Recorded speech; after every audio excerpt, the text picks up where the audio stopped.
Okay guys, welcome back to the channel. So today I want to go over on the Bmw S1000Rr all about the alarm system.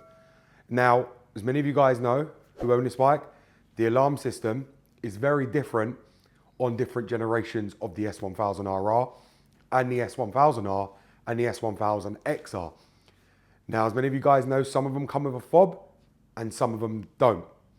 And that's where I'm going to be going over why that is and how to enable it if you don't have the fob, because I know there's many people who do buy an S1000R or S1000Rr and an XR and have no idea where to find the alarm system because theirs don't come with a fob.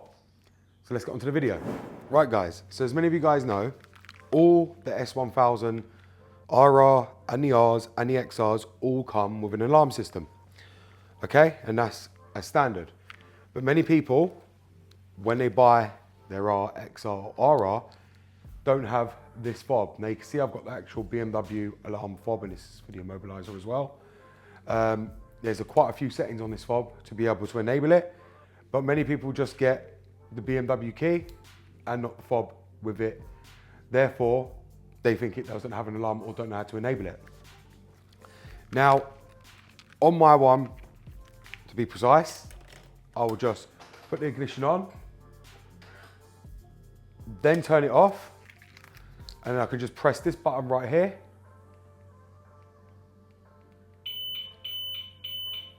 And you'll hear it's activated.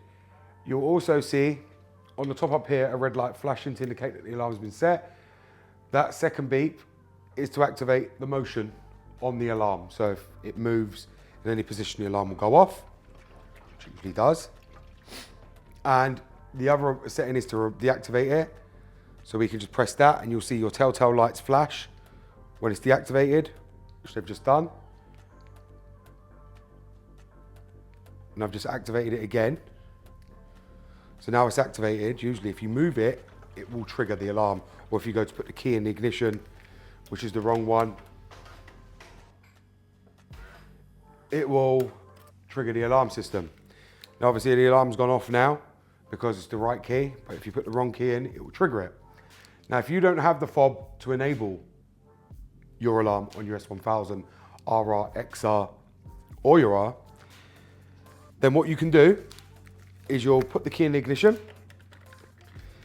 and then you'll go into the menu mode and you'll go down to the menu on the system for all the buttons, and you can enable your alarm on the menu system on the cluster itself. Now, that's the reason BMW stopped giving a fob, because you can enable it and turn it on and off whenever you want through the menu system. Realistically, there isn't no need to have the fob. The fob's only beneficial if you want to walk away from it and arm it. But most people, they're on their bike anyway, so you can enable it before you're going to get to a stop and turn the bike off anyway. And it'll be enabled and then the key will deactivate anyway. And I think that's what BMW found out, that when you put the key in, no matter if your alarm's enabled, providing you've got the right key, the correct key with the chip in it, it's going to disable the alarm anyway. So there was no need really to have a fob. If you want to keep it enabled all the time, it's better like that than to forget to enable it. And therefore, when you do it on the menu, it will be enabled constantly unless you turn it off. The only downside of that is, as many of you guys know, with the alarm comes battery drain. So leaving it on all the time, there will be a battery drain. Now I'm quite fortunate. I've got my garage. I don't even have to activate the alarm because you have no chance of getting this bike out of my shop and getting it even onto the road, because the way you've got to get out, there's a massive car that's blocked the whole gate and the whole path of getting out. So you've got no chance. And bear in mind, I'm surrounded by land. This bike, I could leave it outside on show in the middle of my land and nobody will take it, because you just got no chance of getting out. Unfortunately for others, that's not the case. They leave theirs outside a block of flats, outside an estate, going shopping in rough areas, and then boom, the bike's gone.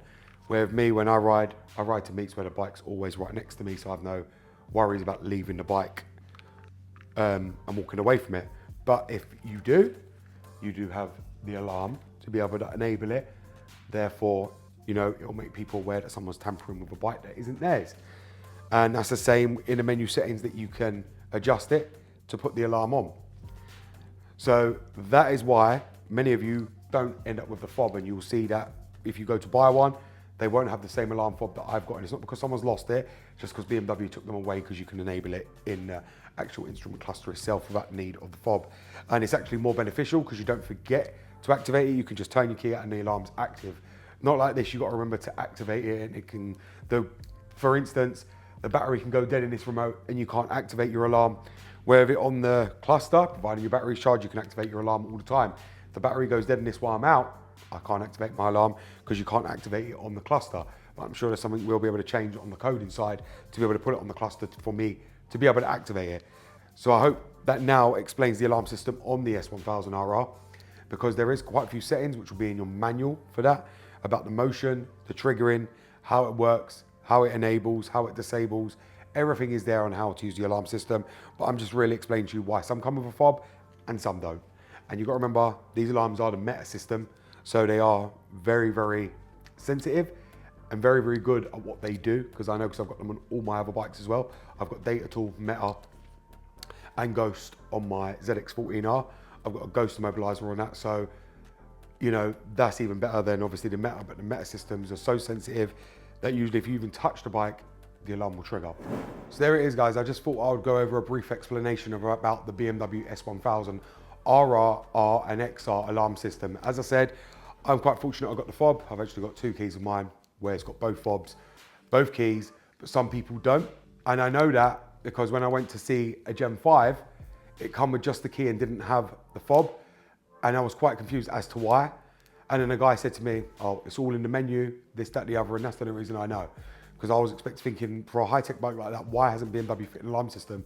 And again, that's what separated me from the Gen 5 to the Gen 1, having the physical fob and not something in the menu. Because obviously if your battery was to go dead, then you can't actually access the alarm system. So that's what threw me off as well. At least with this, if it's disabled, it's disabled.